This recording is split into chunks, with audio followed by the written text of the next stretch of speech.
राहु और केतु दो ऐसे ग्रह हैं जिनको मायावी कहा गया है, जिनको छाया ग्रह कहा गया है और इनका हमारे जीवन पर बहुत अधिक प्रभाव देखने को मिलता है। देखिए, जब भी कोई ग्रह राशि बदलता है, एक राशि से निकलकर दूसरी राशि में जाता है, तो वहां बैठकर वो जिस घर में गया है उससे जुड़े हुए रिजल्ट आपको देता है जितनी अवधि तक वहां रहेगा। ऐसे ही राहु और केतु 18 महीने यानी कि 1.5 वर्ष तक एक राशि में रहते हैं, उसके बाद अपनी राशि चेंज करते हैं, यानी एक राशि से दूसरी राशि में जाते हैं।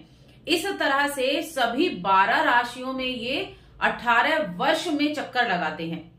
अब 18 वर्ष के बाद राहु शनि की राशि कुंभ राशि में प्रवेश करने वाले हैं और केतु सूर्य की राशि सिंह राशि में प्रवेश करने वाले हैं।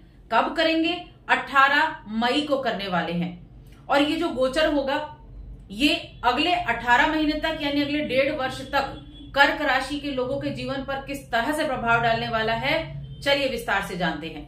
जय माता दी दोस्तों, आप सभी का स्वागत है हमारे YouTube चैनल अमृता एस्ट्रो में। और मैं बात कर रही हूं राहु और केतु के गोचर के प्रभाव के बारे में। देखिए, राशिफल चंद्र राशि पर आधारित है और कर्क राशि की मैं बात कर रही हूं, यानी कि जो चंद्रमा कर्क राशि में विराजमान उसकी मैं बात कर रही हूं।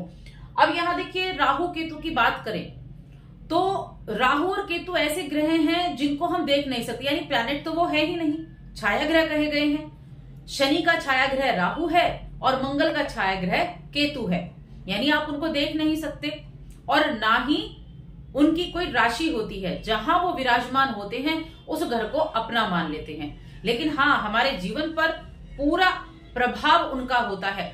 महादशा होती है, अंतरदशा होती है और उसका प्रभाव भी आपको देखने को मिलता है। अभी देखिए, राहु की अगर मैं बात करें तो राहु की हम देखें तो राहु क्या है? राहु जिस घर में बैठेगा उस घर का विस्तार करेगा, यानी कि राहु ऐसा है जो पारंपरिक चीजों को छोड़कर अपडेट रहने की कोशिश करता है और उनके लिए राहु शुभ भी होता है। यानी कि अगर देखा जाए तो जो आईटी फील्ड से हैं, कोडिंग से के जरिए हैं, नए सॉफ्टवेयर बनते हैं या नई एप्लीकेशंस बनती हैं, कुछ इन्वेंशन होता है, सब राहु के कारण होता है। यानी कि राहु क्या करता है? उनकी सोच का दायरा बढ़ाता है। जब आप अपनी सोच का दायरा बढ़ाएंगे और एक सीमा को लांघेंगे तभी तो कुछ इन्वेंट कर पाएंगे, तो ये राहु कराता है। और केतु क्या है? तो केतु मोक्ष का कारक है। जिस तरह से राहु को भौतिक चीजें चाहिए, भौतिक सुख साधन चाहिए, भौतिकता चाहिए, वैसे ही केतु को मोक्ष का कारक कहा गया है। केतु को कुछ नहीं लेना देना बाहरी दुनिया से। केतु कहता है अंतर्मन, अंतर्ज्ञान। केतु कहता है ये दुनिया सब बेकार है, मोक्ष है, आप अध्यात्म की तरफ चलें, ये केतु होता है। हम ये कहें देखिए, जहां राहु होगा उसके बिल्कुल सामने केतु होता है 180 डिग्री पे। तो राहु जो है, राहु एक्शन है और केतु उसका रिएक्शन है। राहु अकेले प्रभाव नहीं देता, एक्शन होगा तब तो उसका रिएक्शन मिलेगा। यही राहु केतु का काम है। अगर केतु किसी से डरता है तो वो राहु से डरता है। अगर केतु को हम कंट्रोल करेंगे तो राहु की वजह से करेंगे। तो उसी तरह से इसके रिजल्ट भी होते हैं। साथ में जन्म पत्री में हमारी जो कुंडली है हमारी, उसमें हमारी राहु केतु की पोजीशन कैसी है वो भी डिपेंड करता है कि आपको कैसा रिजल्ट मिलेगा। लेकिन गोचर में जितने समय के लिए ये ग्रहों का गोचर होता है उस हिसाब से भी चीजें एकदम से बदल जाती हैं। तो राहु को इसलिए तो छाया ग्रह, मायावी ग्रह कहा गया है, क्योंकि ये ऐसी माया रचता है कि कैसे भी करे लेकिन उस ग्रह से जुड़ी चीजों को प्राप्त करने की ताकत रखता है। अब कर्क राशि के लोगों के लिए ये गोचर कहां कहां है? तो कर्क राशि के लोगों के लिए अष्टम भाव में राहु आए हैं, द्वितीय भाव में केतु आए हैं। देखिए, अष्टम भाव क्या है? अष्टम भाव है आपके रहस्य का, गूढ़ विद्या का, गुप्त इसको बोला गया है, रहस्यमयी भाव इसको बोला गया है। साथ में इसको हम पैतृक संपत्ति से भी जोड़ते हैं, विदेश से भी जोड़ते हैं और ससुराल पक्ष से भी जोड़ते हैं। तो यह चीजें क्या होने वाली हैं? केतु दूसरे घर में गया है जो कुटुंब का है, वाणी का है, दूसरा भाव और धन का है। अष्टम में बैठने के बाद बहुत सी चीजें ऐसी होंगी जो कर्क राशि के जातकों को ध्यान रखनी आवश्यक है। तो देखिए, केतु क्या करेगा? आपको ऐसे एक एडिक्शन, देखिए अष्टम भाव को एक एडिक्शन भी कहा गया है, एक ऐसी लत लग जाना जो छूटे ना, ये लत अच्छी भी हो सकती है और ये लत बुरी भी हो सकती है। कोई भी ऐसा काम जो आपको कह रहा है कि बिना किसी प्रयास के आप पैसा कमा सकते हैं, बिना किसी कम प्रयास के आपको इतना पैसा मिल जाएगा, ऐसी चीजों से दूरी बनाकर रखें। ये राहु के गोचर के बाद चीजें समझ में आने वाली हैं आपको। सट्टेबाजी हो गई, जोखिम लेने की प्रवृत्ति हो गई, बिना सोचे समझे जो जिसने कहा बस कूद जाना है। किसी ने कहा यहां इन्वेस्ट कर दो, यहां से आपको इतना प्रॉफिट मिल जाएगा, कोई सोचा समझा नहीं, विचार विमर्श नहीं किया और कर दिया और पैसे डुबा दिए। तो इस चीज का खास तौर से ध्यान रखना है। कोई भी डिसीजन लेना है, कोई भी इन्वेस्ट करना है तो सोच समझकर विचार विमर्श के बाद अपनों से, देखिए दुविधा बहुत ज्यादा रहेगी, भ्रम रहेगा, ठीक है या नहीं। लेकिन क्या होता है ऐसी कंडीशन में, समझते हैं मैं सबसे बड़ा ज्ञानी, मैं जो सोच रहा हूं सोच रही हूं वो मैं सही सोच रहा हूं, क्योंकि मैं तो कॉन्फिडेंट हूं, क्योंकि मेरे पास तो दिमाग है और किसी के पास नहीं। तो इस तरह की चीजें रहेंगी। तो किसी भी तरह के इन्वेस्टमेंट को करने से पहले ध्यान रखना है, कोई भी सट्टेबाजी हो गई, जोखिम भरा काम हो गया, कोई भी जोखिम लेना है उससे पहले ध्यान रखना है। रिश्तों में ईमानदारी रखनी है। यहाँ ससुराल पक्ष की भी मैं बात कर रही हूं, कुछ ना कुछ दिक्कतें देखने को मिल सकती हैं। रिश्तों में ईमानदारी रखनी है, खुलकर अपने रिलेशंस में संवाद करना है, क्योंकि केतु राहु को देखेंगे, राहु केतु को देखेंगे। तो अपने रिश्तों के महत्व को समझें, कम्युनिकेशन गैप ना आने दें, अपनी जो भावनाएं हैं उनको व्यक्त करते रहें समय समय पर। साथ में देखिए फाइनेंशियल कंडीशन, बस फाइनेंशियल कंडीशन के लिए मैं कहूंगी कि वित्तीय तौर पर कोई भी लेन देन करना है तो उसमें सावधानी रखनी है। अब पैतृक लाभ भी आपको मिल सकता है, ये रहस्य का भाव है, पैतृक भाव भी कहा गया है। ऐसा भी हो सकता है कि आपको कोई पैतृक संपत्ति मिल जाए जो आपको नहीं पता थी, कहीं से ऐसी आपको एक पैतृक संपत्ति प्राप्त हो जाए, तो ये भी संभव है। इस तरह की चीजें भी होंगी। आपका रुझान ऐसी चीजों की तरफ हो सकता है जो आपको ज्ञान के समंदर में लेकर जाए, गूढ़ विद्या की तरफ, ऑकल्ट की तरफ। रेकी आप सीख सकते हैं, यानी ऐसी चीजें जो रहस्यमयी हैं। और ये राहु तो खुद मायावी हैं, तो ऐसी चीजों की तरफ आपका ध्यान बहुत अधिक भी रह सकता है, चीजों को गहराई तक जानना।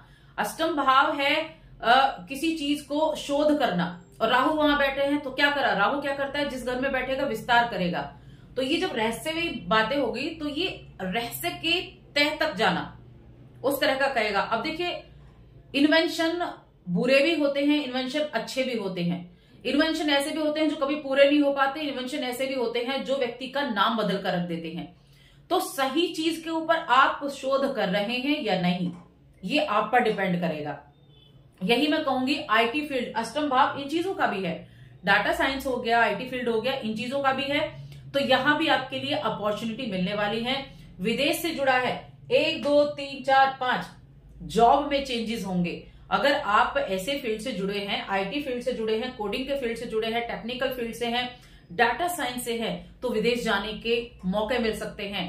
ऐसी कंपनी में आप काम कर रहे हैं तो पद भी अचानक से आपका बढ़ सकता है। तो यहां चीजें अच्छी भी होंगी, चीजें सावधानी भी आपको रखनी होगी। डराने की कोई बात नहीं है, और मैं कहूंगी डरने की भी कोई बात नहीं है। अपने ऊपर कंट्रोल करना और सामने वाले से सलाह मशवरा करना, ये सबसे ज्यादा जरूरी है। अपॉर्चुनिटी मिलने वाली है और अचानक से मिलेंगी, आप देखेंगे। साथ में कुटुंब का भाव है जहां केतु विराजमान है, साथ में सिंह राशि है। सिंह राशि क्या, सूर्य की राशि है। आत्मसम्मान, आपका सामाजिक राजनीति हो गया, आपका धन हो गया, उच्च पद हो गया, आपका फेम हो गया। तो यहां देखिए राहु केतु के यहां बैठने से कुटुंब के बीच में कहीं ना कहीं एक डिटैचमेंट हो जाता है। केतु जहां बैठते हैं तो अपने कुटुंब के साथ अपने रिश्तों को अच्छा सा बनाकर आपको चलना है।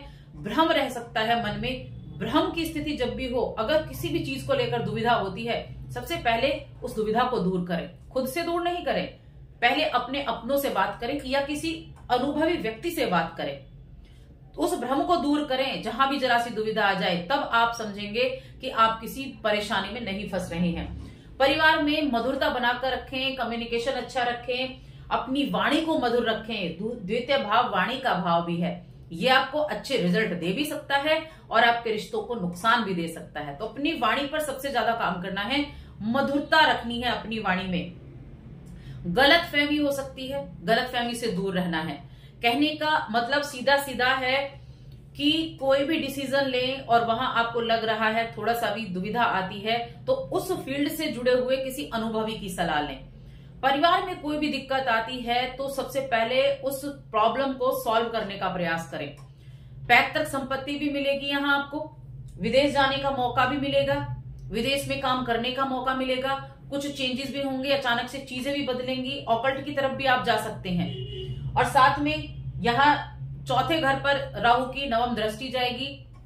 परिवार का भौतिक सुखों का भाव होता है ये, तो इसीलिए कहा गलतफहमी ना हो, माता के साथ भी थोड़ा रिश्तों को बनाकर रखें। और जहां तक केतु की बात है तो 1, 2, 3, 4, 5 छठे घर पर केतु का प्रभाव रहेगा। तो उपाय करने हैं, जैसे डॉग्स को फीड कराना, कोई भी आपको कुत्ते दिखते हैं, स्ट्रीट डॉग दिखते हैं तो उनको किसी न किसी तरह से खाने की चीजें देते रहना। और साथ में यहाँ इनकी नवम दृष्टि जाएगी आपके करियर के हाउस पर, तो अपने काम पर पूरा फोकस रखना, इस चीज का ध्यान आपको रखना हो, थोड़ी सावधानी आपके लिए बनती है। उपाय की अगर मैं बात करूं क्या उपाय करना चाहिए, सबसे पहली चीज तो है कि रुद्राभिषेक करना, भगवान शिव की आराधना करना, क्योंकि कर्क राशि के लिए वैसे भी भगवान शिव की आराधना करना, प्रतिदिन शिवलिंग का अभिषेक करना, रुद्राभिषेक करना बहुत उत्तम होता है। और साथ में आप चंद्रदेव का बीज मंत्र भी आप जप कर सकते हैं, वो भी आपके लिए बड़ा अच्छा है। और कर्क राशि के जातकों के लिए ये उपाय सबसे ज्यादा उत्तम रहेंगे जो मैंने बताए हैं। पक्षियों को दाना डालना शनिवार के दिन आप डाल सकते हैं, तो वो भी आपके लिए एक उत्तम उपाय होने वाला है। वैसे भी कर्क राशि जो होती है ना, बड़ी भावुक राशि मानी जाती है, छोटी छोटी बातों पर एक मन को लगा लेती है, इस तरह की राशि होती है। तो इस पीरियड में थोड़ा सा ध्यान रखना है, उपाय जरूर करने हैं, सोच विचार कर काम करने हैं। बस आज की इस वीडियो में इतना ही। वीडियो कैसी लगी हमें कमेंट करके जरूर बताएं। जय माता दी।